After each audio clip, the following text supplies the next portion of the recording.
Hey everyone, what's going on? Welcome back to another vlog here on the Jaime Staples channel. And today I wanted to talk about something that I've wanted to make a video on for a long time, and that is Twitch.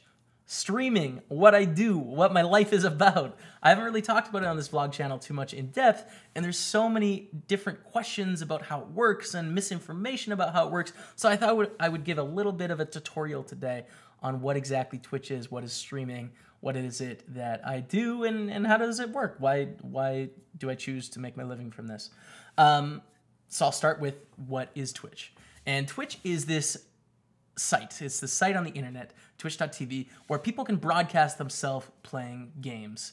And people around the world can watch those people playing games. And more recently, there's been things added like music, added like creative for people to do art, and social eating, which is like watching people eat. It's not very popular here in North America, but really popular in Asian countries. So that is Twitch, right? It's just a simple broadcaster where you can set up in a room like this or in the dirty basement and click that record button, and potentially thousands and thousands of people can watch you do what you're doing.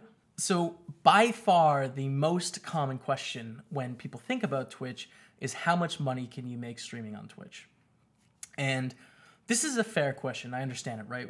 When you see something new, you understand people are making money at it. You want to figure out how and why and how much and stuff like that. And that's fair. So I'm actually going to address a question first before I talk about that is, should you stream for money on Twitch? So for most other streamers that I've watched that have done a video like this on the internet, as well as threads I've found on the internet where people are talking about it, you know, broadcasters and viewers alike, most people say that you shouldn't stream for money on Twitch. The idea, basically, why they say you shouldn't do that is that if you're doing it for the money, there's not going to be enough passion behind your content, and it's not going to be high quality enough for the viewers to enjoy it. So when I read on places like Reddit, Twitch, for example, people really dislike the idea of having any sort of monetary thoughts in your mind when it comes to streaming. My thoughts are a little bit different on this, and I'd like to explain why. So when I first started streaming poker on Twitch, it was October 25th, 2014. I was recently just turned a full-time poker player, right? And poker playing takes a lot of my time. So if I really wanted to invest a lot into this streaming, which I didn't know, but I found out very soon, it was going to have some sort of side incentive. If there was no money-making opportunities on Twitch, I probably would do it for fun, and I would have done it here and there just to keep it light and fresh and put something out there, be creative, but I wouldn't be able to do it every day, you know, devote my life to making my stream as awesome as possible. So that's sort of the first problem is that how are you going to get content without the incentive? Now, the reason why I don't think this is a problem is because of how it's sort of framed in my head and how I think the big streamers frame it in their head. And the thing is, the only thing you have of value, the only thing worth any money at all on Twitch or creating content is your audience, right? That's it. That's the only thing that matters to anyone. If no one's watching, you're not going to be making any money. And what's the most important thing to your audience? The content, right? So all of a sudden, if you change the framework from, oh, this guy's just doing it for money, to, okay, this guy is doing it for a living, but this guy understands that for him to be successful, the most important thing has to be creating awesome content for his viewers. That is a different, you know, sort of state of mind. That's a different way of looking at it, right? And from very early days, you know, maybe 2 weeks into streaming, when I knew this is something that I was going to do, I understood that fact that if I want to be successful financially, and if I want this to make sense for me, I need to make the best possible stuff I can. And that's always been goal number one, always. You can't sacrifice on that front.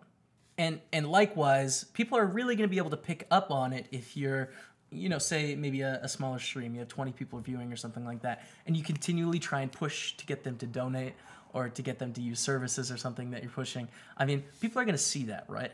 They need to know that you care about them first, and that actually has to be true to you. That has to be the most important thing to yourself.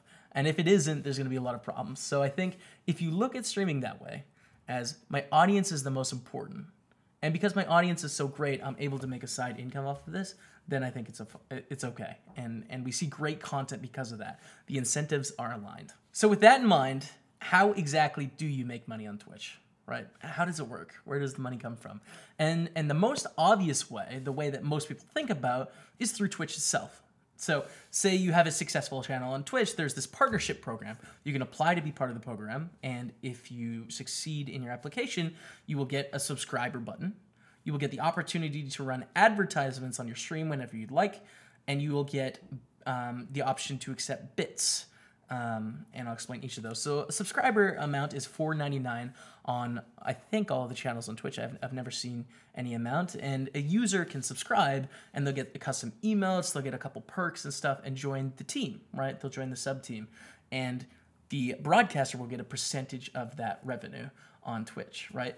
What is the percentage? Well, it's an individual contract between the streamer and the company. It could vary between different people, and it's sort of secretive, you know, in that you shouldn't be talking exactly about what your specific contract is.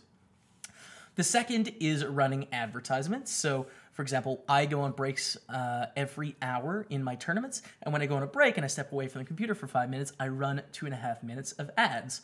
And those ads, I get a certain amount of money based on how many people view those ads. That goes towards my revenue from Twitch. And number 3 is Bits. This is like a brand new service from Twitch, and Bits is basically a way to tip your favorite streamer through Twitch. So say you buy 100 bits and each bit is 1 cent, you can tip your streamer, you know? It's sort of like live tipping, and it'll show up in the chat and stuff like that. So those are the 3 direct ways from Twitch itself, the most obvious ways to people that are watching the stream. The second way would be donations. And this is what Twitch is known for on the internet, right? If you don't know anything about the site, you've probably heard of some crazy video gamer getting a $20,000 donation and going crazy and crying and calling their mom, and it's just nuts. Like, how is this possible? How did some guy donate $20,000 to this dude for just playing a game? Like, it doesn't make sense. Donations are a part of your revenue with Twitch, and for me, it's a part of my revenue as well. It wouldn't be like a significant portion for me as a poker player, and I think we've seen that in the poker listing because we're playing with money, so there's a different sort of vibe and perception there than maybe a video game streamer. But donations is another big part of how you can derive revenue from streaming, is people directly supporting you. And those donations are just set up through PayPal, you guys. So it's just opening a PayPal account, you know, having a link where people can tip, and then using a service like Streamlabs, for example, where they'll, you know, enter the amount and they send from their PayPal to yours, and something will flash up on the stream and be like, hey, you know, $5 from XYZ and a message. So these first 2 are the ones that everyone thinks about, right? If there's any sort of discussion about how much money is this person making or how much money can I make, these are the immediate things that people talk about. And that makes sense, right? They're visual. But there's a lot of things other than that are sort of not considered, and at least in my experience, make up the majority of the income that I could make from streaming. So number 3 is affiliate links, and I think something that most streamers are taking advantage of, but some haven't really realized the power yet. So say, for example, there's a company that is selling forks, right? And you eat every day on stream, and XYZ fork company is like, hey, we have some forks. We would like to, you know, sell our forks to your audience, okay? Right? So, you know, put a link down below your stream, and if anyone clicks that link and buys forks, you know, we're going to give you a percentage. We're going to give you 30% of that fork sale, because basically you got us the sale, so you're going to get a percentage. That's what affiliate sales are. And those work for pretty much every company. There's exactly one company that I have used in my life where I went to their site and they didn't have an affiliate program. One. Every other thing I use has an affiliate program. Exactly. So this is really powerful, right? Like, say you use a mouse or you use something in your life every day and it's featured on the stream and people are interested about it, you know? Like even my hair gel, which is not done today. People ask like, hey, what hair gel do you use, right? Well, I mean, if you tell them and then they buy it, like, you could have an affiliate link and be like, oh, it's XYZ hair gel. Like, there's a link down below. You can buy it there. And then all of a sudden you're getting $5 every time someone buys your gel because they like it, you know? That is affiliate sales, and that is a really huge potential source of income for people, especially people that don't have the sub button yet, or they don't have the ability to earn money directly from Twitch. this is a way they can supplement it. One more quick note on affiliate sales. There's a right way and a wrong way to do this, and this applies for everything, but specifically for these as well. You know, so say I use this fork, and this is an XYZ fork, right? And I use it every day. It makes sense to have that affiliate sale because you like it, you're used to it, your audience is used to seeing it. So it's something that would genuinely benefit the people watching you, and you already believe in the product. But say I was using this XYZ fork, and, you know, company ABC Forks comes to me and says like, hey, we want an affiliate thing for our forks. So if I keep using a different kind of fork and I have an affiliate to a different one, people are gonna be like, why would you have that? Like, you don't even use that. Why do you believe in it? So I mean, what makes sense for me and the sort of affiliate things that I have are the things I use in my life, the things I actually like, I know, and that I think are gonna provide value for my stream. So number 4 is products and merch. Merchandise makes sense, right? T-shirts, I have a Poker Staples hoodie on right here. You can check out my merch store down below, by the way. So that makes sense, right? But also having a product. So an example is Doug Polk. Doug Polk is a streamer on Twitch. Most of you guys will know him from YouTube here on his poker channel or on his personal channel. And Doug Polk is a part owner of Upswing Poker, which is a poker training site. So it really makes sense for Doug Polk to find the people that are interested in getting better at poker on Twitch and convince them that joining his site is a good idea, right?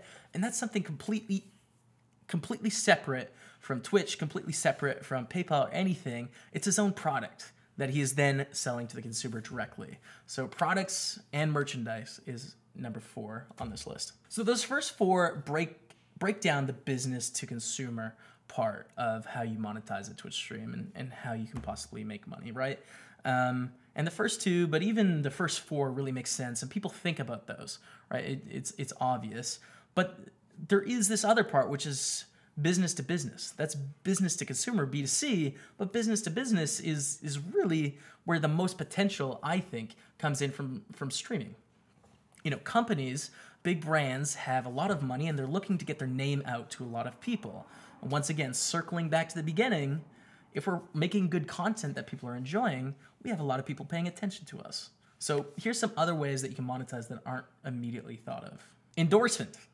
This one is sort of obvious to the poker industry, but it may not be obvious outside of the poker industry in the gaming area. So I'm a member of PokerStars Team Online. I signed an endorsement deal just about 2 years ago now. And basically how that works is I do my best to represent the game of poker, represent my sponsor PokerStars as best as I can, and provide them value through creating content and stuff like that using their site, right? And in exchange, I get compensated for that. Now, this works in other areas too, right? Say Team Liquid, which is a video gaming team. They can join the team and represent Team Liquid, and Team Liquid will compensate them for that. Or outside of the gaming space, say Tiger Woods driving a Buick in a commercial.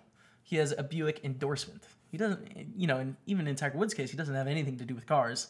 He's not an expert on cars, but he's in a Buick, and that's an endorsement, right? He gets paid for his name and likeness to be used and sort of endorse, a figurehead of the company, if you will. So that is number 5 on the list. Number 6 would be product placement, and this is very interesting. This is something I've never done specifically, not excluding endorsements, right? But product placement has a lot of potential. You know, say you have a stream where you have 1,000 people watching and you broadcast 1,500 hours over a year, and you wear the same hat. You know, you wear the same Nike hat. Well, you wearing that hat is going to bring a ton of brand awareness and probably a ton of sales of that hat over the year, right? So that's worth something.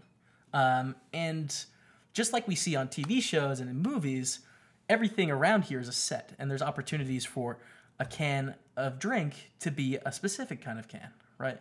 For that brand awareness to be raised. So this is something I haven't really got into yet. I think I'm probably not a big enough size, but there is streamers out there where I feel like they're missing opportunities to be able to endorse some of these clothing brands, some of these drink brands, you know, the e-cigarette brands, stuff like that. By the way, there's obviously a right way and a wrong way to do this. We've all seen TV shows or movies where there's just horrible product placement. It's painfully obvious that it was paid for, you know, like an actor, like, you know, cracking a can and throwing a smile, like in Wayne's World, right? So there's right and wrong ways to do this. And I think everything that is happening here needs to fit in naturally to the stream. Number 7 would be appearances. So this is something that happens in poker, and it happens in gaming too. So say company X is having an event, and they would like to have some known person there to draw people to the event, right? Or to make it more exciting. So that's something that is offered to streamers, and it certainly happens in the poker industry. Like, hey, we're having a tournament. Would you be interested in coming? We will give you X and X, right? So that definitely happens, and that's another part of monetizing a stream. Number 8 would be speaking fees. I've never done this before. I've never sort of given a speech on my own, but something that certainly happens in the tech world space, and there's no reason why this couldn't happen in the streaming space. I imagine it's happened for a lot of big streamers before. Nothing that I've been a part of, but you know, going to an event and speaking. And number 9 would be hosting, which is something I have done once before. So say there's a corporate brand or something that is putting on a stream, or they're putting on a show, and they're interested in having people watch it, but they need people to know it's happening for them to watch it. Well, they could approach different broadcasters and be like, hey, you know, we're having this show. We want people to watch it and find out about it. Would you be interested in hosting us? And in exchange for that, we'll pay XYZ, you know, because that's just like, think of an internet site. If you pay for advertisements that drive traffic to your internet site, then you know, you have to pay for that. It's not free. It works the same way on Twitch. If you send 1,000 people somewhere, that's worth a certain amount of money. How much is that worth? Well, that's for you to decide, and the advertiser that would be paying for you. But so that is the 9th and final way that at least I can think of that you can actually make a living on Twitch and have some sort of revenue come in. So these are the 9 parts, and I think at this point, because we've been talking about money for a long time, and it's all great and fun, and it's fun to dream, and it's nuts, or I don't know, something, but again, we have to circle back to the beginning, which is the only thing that matters is your audience, and the only thing your audience cares about is content. So for any of these things to matter, including in my case, of course, for any of this to matter at all, the focus has to be number 1 on creating great content. There has been times over my last 2 years where some of this sort of stuff has spent too much of my time. I've spent a little bit too much time working on some of the monetary of my business and not enough time on responding to people on social media, you know, and keeping that core connection, or working on my poker games so that I can provide better content while I'm actually streaming. So this is a balancing act, something to get used to. I just want to reiterate again, before we all have dollar signs in our eyes, that audience is the most important thing. So next will be insert technical question here. I am not your man for figuring out how to stream on Twitch technically. Everything I learned about streaming on Twitch, I learned from a couple sources, and I'll list those, and hopefully they'll help you guys. 1, tutorials here on YouTube. There's so much great material out there that'll help you get started. 2 would be OBS, which is Open Broadcast Software. That's what I'm using to stream, what I'm using to record this video with, actually. They have a great forum that'll help you get everything sort of set up. There's a live chat. There's great forums where people are very responsive, so definitely check that out. Number 3 would be reddit.com/r/Twitch, r/Twitch on Reddit, and that is a community of maybe 100K, I don't even know. A lot of people that are interested in helping other broadcasters, so you'll learn a ton there as well. So basically those 3 sources, as well as talking to some more tech head friends, I was able to figure out how to do the broadcasting. Essentially what you need is a computer powerful enough to send out a video, which should be manageable for most modern computers. You might want to upgrade if it becomes a serious thing, but you know, you should be able to start with most newish computers. A webcam would be advisable. There's a few people out there that stream without a webcam, but I think it's really difficult to differentiate yourself from everyone else without a webcam. And number 3 is a microphone, and that's probably the most important part. I'd say more important than a webcam is having good audio quality. Something I've struggled with over time. Okay, we don't have a buzz right now, but we may have a buzz later in the video. It's always a work in progress. But those 3 things are sort of what you need to get off the ground: a decent internet connection, and boom, you're there. That's it. A quick note, I don't think the way to get better at this is by asking other broadcasters, because most of us, including myself, just learned through these other sources. You know, we're not naturally broadcasters that understand all these technical aspects. We just learned on the internet, you know? And as you'll soon see, if you start to broadcast yourself, there's a lot of time that goes into some of the other stuff too. So we don't always have time to answer the question like, hey, how do I do this on OBS? Just check the internet first. So once you get off the ground and you start to grow a little bit, you can look at upgrading. And my setup has definitely grown over time. The next thing I bought was lights, actually. And you can't see them right now because we're doing this, but I bought a 3-point lighting set so that it evenly lights your face. Makes you look, I don't know, just a little bit better and pop out a little bit more. You can do a green screen behind you as well, just like, you know, the weather person does, where you stand out and you can put whatever behind you. A mixer to better control the audio. I have one of those, you know, a hotkey keyboard, you know, a mouse with hotkeys on it so you can switch between scenes, a pop filter, a mic stand, like all these different things that you can upgrade with. But I wouldn't get too carried away in the beginning. Try things out. You're not going to differentiate yourself or know if you're going to make it or not based on your equipment. The industry is not so competitive that that's true. You'll be okay just using bottom line, whatever you have lying around. The most important thing is going to be actually the nuts and bolts of what's in your content. So start with that. Maybe as you start to make some money, if that's something you're going to do, then add on over time. And the last thing I want to talk about is how do I get big on Twitch? And that's a doozy. That's a big question. So before you start there, we should ask a few questions. What sort of content do you want to make, right? What is it that you want to make? Is your goal to be as big as possible? Or do you want to make something that you're happy with and sort of however many people attach on to that, what you love making is fine, you know? So are you sort of business oriented or are you artistically oriented? And sometimes they work both ways. Sometimes you're artistically oriented and, you know, the most people on the site will check it out because it's just like really great stuff. But which are you? Because that's important, right? So when it comes down to poker, there's a lot of really great broadcasters, right? And if you want to be the biggest streamer on Twitch Poker, you have to put a ton of time into your poker game, right? To really be ahead of someone like Jason Somerville or Tonka or Doug Polk, you need to be elite at poker, as good as those guys at poker, right? And then also make up for it in other areas to grow. So is that something you're interested in doing? Do you have the time to invest in doing that? And if you do, well, maybe it'll be for you. So this question is something that I disagree with some of the other streamers on, because I think there's ways to become really, really big and huge without being the best player. Obviously, I am not the best player on Twitch Poker, and I still believe in myself and my ability to grow, right? So as you're getting started, and as you're starting to stream and talk through things, what are you saying? Who is your broadcast for? Is it for the grinders, right? Is it for the people like myself and like a lot of you that are watching? And if it is, well, that's 90% of the streams that are already being produced. So why is someone in the audience going to watch you over someone else? Why are they going to watch you over me?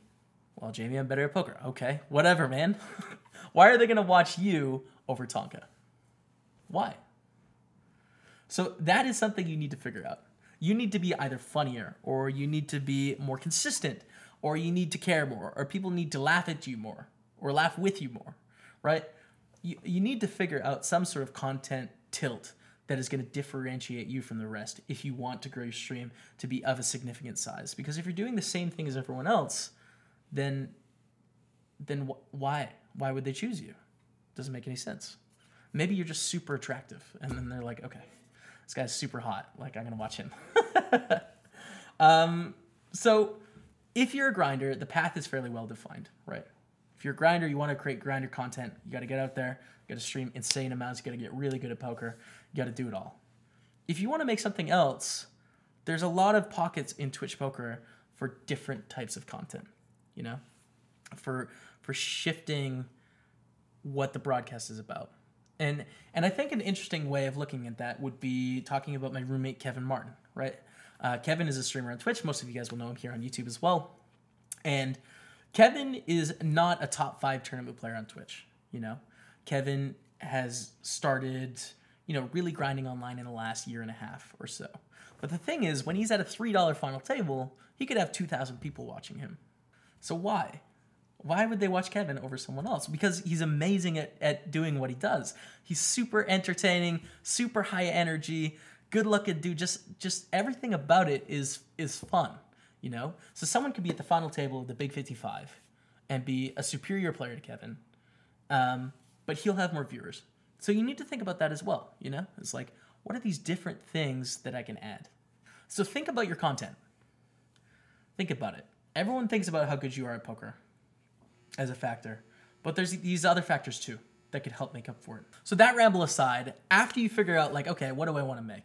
Do I want to appeal to the recreationals, the grinders? After all of that, you need to figure out, how are people going to find me? Why are people going to watch?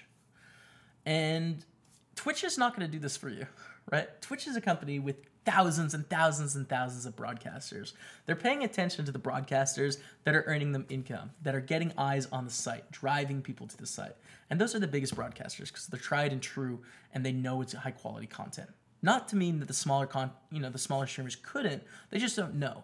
And they can't vet through all the streamers, right? So Twitch is not really going to help you promote yourself until you get your numbers up into the 500, 600, 1,000 type range. And then they're going to notice and try and help you, right? Get some promotion.